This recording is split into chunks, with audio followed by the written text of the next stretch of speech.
Okay, and we are recording. So, what I want to talk to you today is about copying and second generation.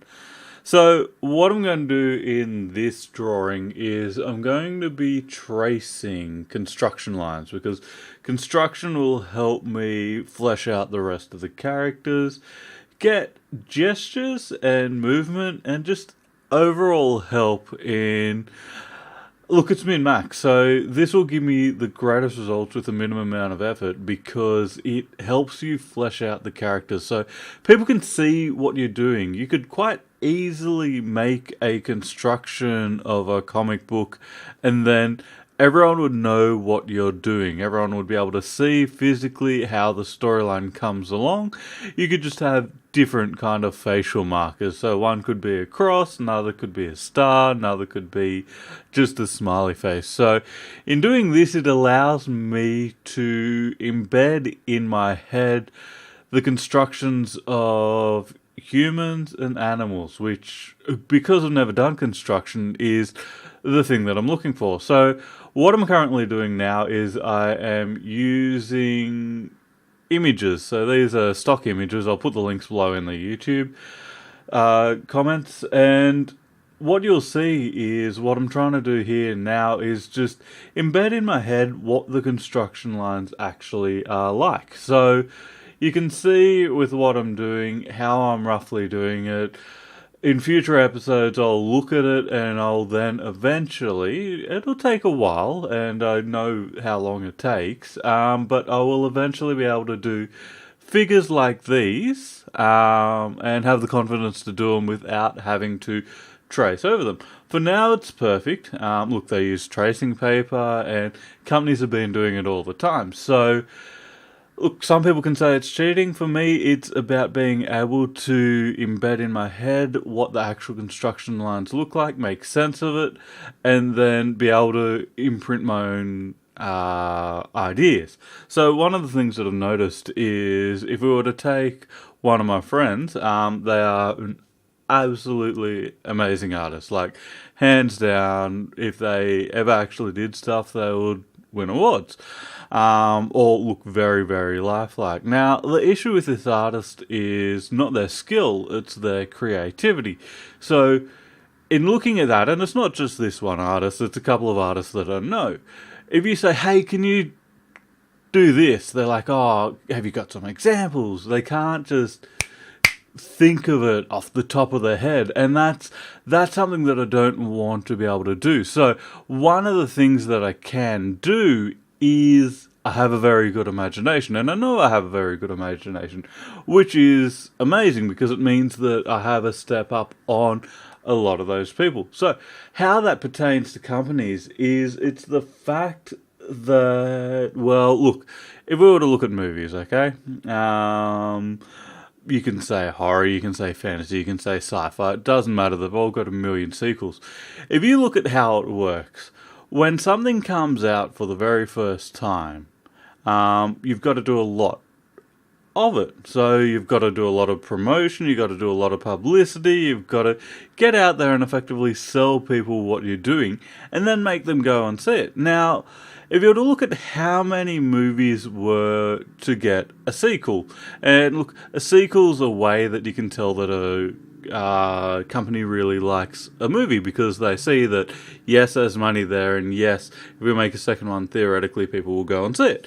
So if you have a look at that, and then if you were to look at how many original movies come out a year, and then how many of them have sequels within 5 or 10 years, there's not that many. So what that says to me is that either, look, the movies can be profitable, that's not an issue, but the world that they build up may not be encompassing enough. And then how that works is they've done all this work and then there's nowhere for them to go afterwards. So if you were to have a look at a defining genre, say something like Star Wars or Star Trek, very similar, don't hate me for saying that, but they're in space and they're kind of like operas in space.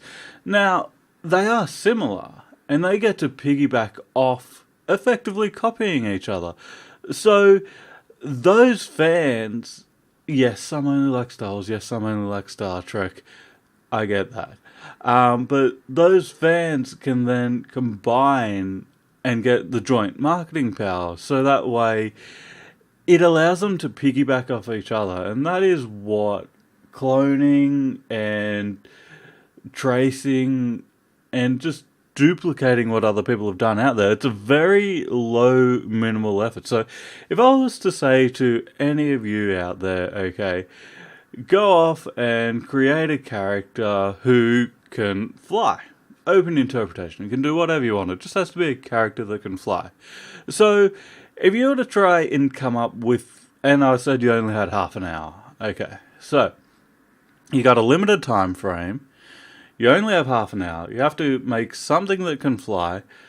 Majority of you would draw something like an angel, a demon, a dragon, a bird.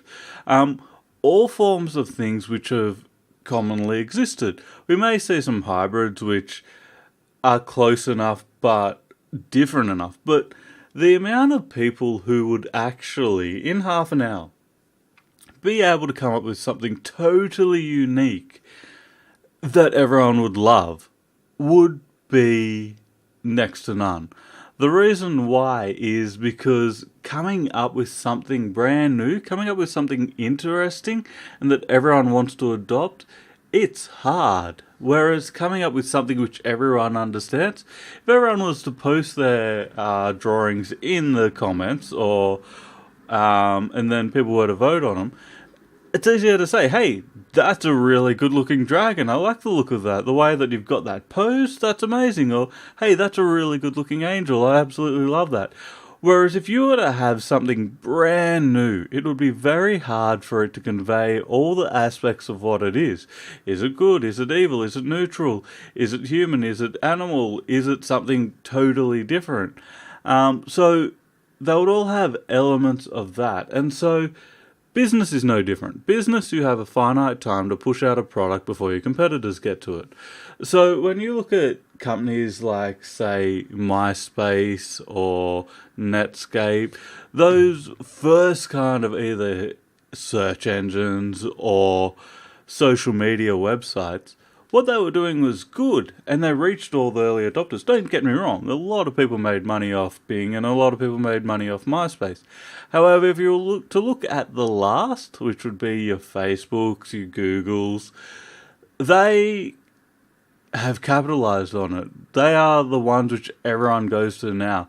If you were to ask people who are in their teenagers now what MySpace was, most of them wouldn't know. If you were to say what was Netscape, most of them wouldn't know. And look, it's the same with that with all businesses.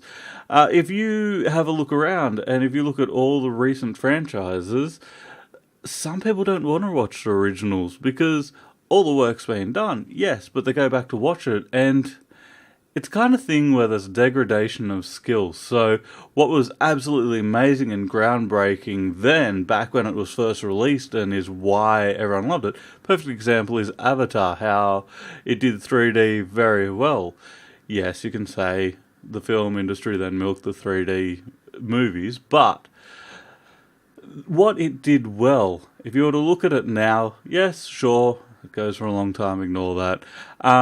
You may or may not be a fan of it, but what it did was revolutionary back then. Now, it just kind of is like, well, yeah, it's been done and it was done a while ago. Same with all those revolutionary new storylines which are done to death, so like the post-apocalyptic war ones, zombie movies, slasher movies, all those ones which are now TV series, and it's like, if you look at a one that's really well done now, it can be done. Don't get me wrong. But then if you were to go back and compare that to the original one may have more heart, it may have more of a good storyline or something like that. However, if you were brand new to the genre, did not care about anything like all the background story behind it, and you just wanted to watch some good entertainment, you'd most likely go with the modern one just because it's adapted and evolved and got that certain level of maturity. So, moral of the story is copying can be good if it's done right, and it can lead to a lot of really good future projects. So that's why I have no shame in tracing these right now. And yeah, have a good one and see you tomorrow.